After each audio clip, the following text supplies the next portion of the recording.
Start. दत्तक ग्रहण वह प्रक्रिया है जिसके अंतर्गत एक माता पिता किसी दूसरे माता पिता, संस्था या राज्य के माध्यम से किसी लड़के या लड़की को गोद लेते हैं और इसके बाद वह लड़का या लड़की अपने नए माता पिता की विधिक संतान समझे जाते हैं। विराम। ज्ञात हो कि पूरे नवंबर महीने को दत्तक ग्रहण माह के रूप में मनाया जाता है, जिसमें लोगों को बच्चों को गोद लेने के लिए जागरूक करने का प्रयास किया जाता है। विराम। दत्तक ग्रहण की प्रक्रिया और प्रश्न जितना कानूनी प्रावधानों से बंधा हुआ है, उससे कहीं ज़्यादा यह सामाजिक, धार्मिक, आध्यात्मिक, परमार्थवादी और मनोवैज्ञानिक सोच से भी प्रभावित है।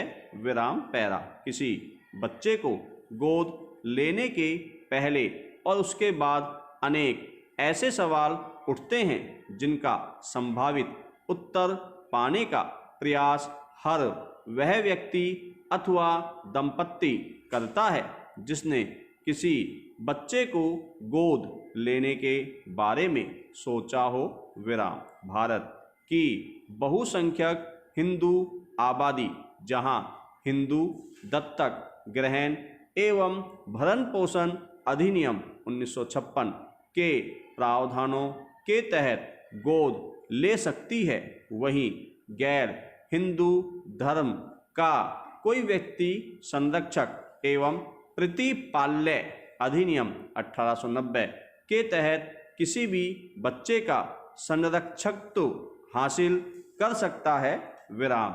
इसके अलावा किशोर न्याय, देखभाल एवं संरक्षण अधिनियम 2015 के अंतर्गत किसी भी धर्म या जाति का पुरुष, स्त्री अथवा दंपत्ति किसी भी अनाथ, परित्यक्त अथवा सौंपे हुए बच्चे को गोद ले सकते हैं। विराम। शबनम हाशमी बनाम भारत संघ के मामले में उच्चतम न्यायालय ने यह स्पष्ट कर दिया कि अब कोई भी गैर हिंदू किशोर न्याय, देखभाल एवं संरक्षण अधिनियम के तहत किसी भी बच्चे को गोद ले सकता है।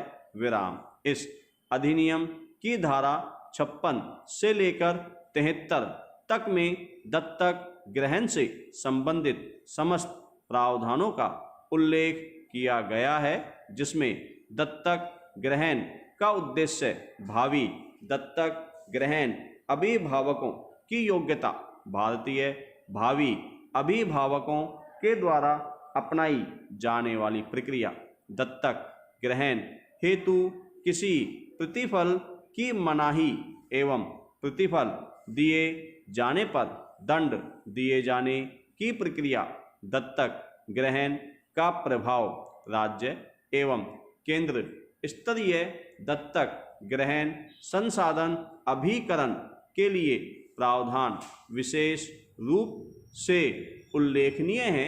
विराम पैरा। लेकिन समस्या यह है कि इन तीन प्रकार की विधियों में एक रूपता नहीं है।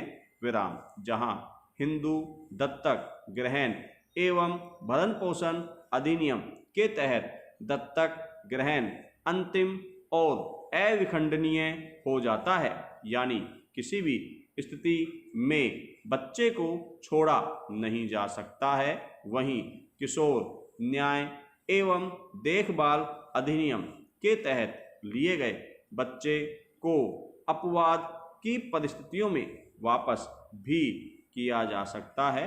विराम। इसी तरह उम्र को लेकर भी एक रूपता नहीं है। विराम। जहां हिंदू दत्तक ग्रहण में बच्चे की उम्र 15 वर्ष से ऊपर नहीं होनी चाहिए, वहीं किशोर न्याय अधिनियम के तहत 18 वर्ष से कम के बच्चे को गोद लिया जा सकता है, विराम।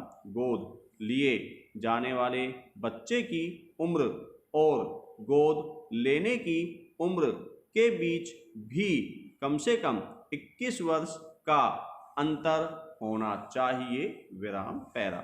अब प्रश्न उठता है प्राथमिकता का, यानी कोई भी व्यक्ति जब दत्तक ग्रहण के द्वारा मातृत्व, पितृत्व,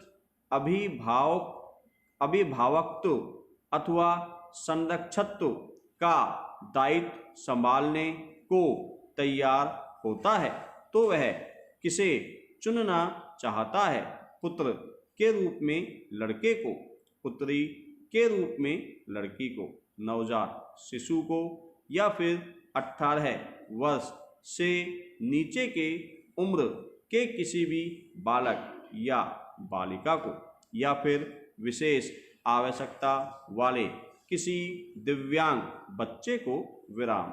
बच्चों के कल्याणार्थ जो अंतर्राष्ट्रीय एवं राष्ट्रीय विधियां व नियम बनाए हैं उनमें बच्चों के सर्वोत्तम हित को सुनिश्चित करना सबसे ज़्यादा महत्वपूर्ण है, विराम। इनमें यह भी उल्लेखित है कि किसी भी बच्चे को जो देखभाल एवं संरक्षण की आवश्यकता वाला बच्चा है, सरकारी या गैर सरकारी संरक्षण गृहों में रखने के बजाय एक पारिवारिक वातावरण के अंतर्गत रखा जाना चाहिए, विराम।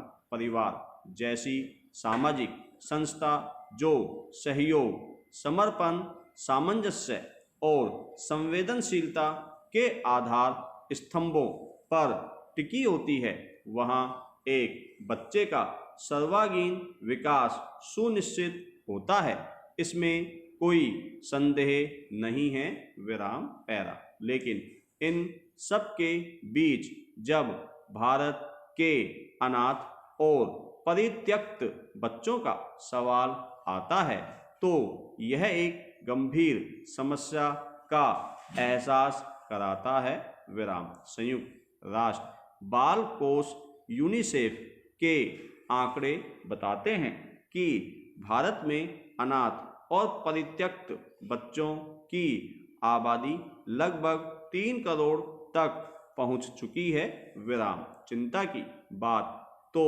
यह है कि भारत में उन दंपतियों की तादाद भी बढ़ रही है जो निसंतान हैं या एकल जीवन व्यतीत कर रहे हैं या समलैंगिक समुदाय के हैं, विराम। अपने वंशानुक्रम को जैविक बच्चे के माध्यम से बनाए रखने की पुरातन सोच को चिकित्सकीय तकनीकी प्रगति से बल मिला है और लोग IVF अथवा सरोगेसी के माध्यम से परिवार को बढ़ा रहे हैं, विराम। ऐसे में प्रश्न उठता है कि वर्तमान समय में जो कानूनी प्रावधान है और केंद्रीय दत्तक ग्रहण नियामक प्राधिकरण के जो दिशा निर्देश हैं उनकी समीक्षा क्यों नहीं की जानी चाहिए, विराम।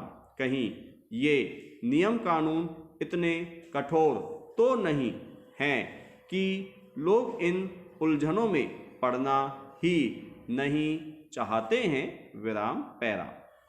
दूसरा महत्वपूर्ण प्रश्न दत्तक ग्रहण के प्रभाव का है, विराम। जब भी कोई बच्चा गोद लिया जाएगा तो उसके अधिकार एवं कर्तव्य पूर्ण रूप से जैविक संतान की भांति ही होंगे, विराम। ऐसे में विवाद उत्पन्न होता है संपत्ति के उत्तराधिकार को लेकर, विराम। जहाँ तक हिंदू उत्तराधिकार संशोधन अधिनियम 2005 की बात है तो इसमें पुत्र के संबंध में तो कोई विवाद नहीं है, विराम। लेकिन गोद ली गई पुत्री को जन्म से सहदायिकी मानने का कोई उल्लेख नहीं है, यानी वह पैतृक संपत्ति की अधिकारिणी नहीं मानी जाती है। विराम।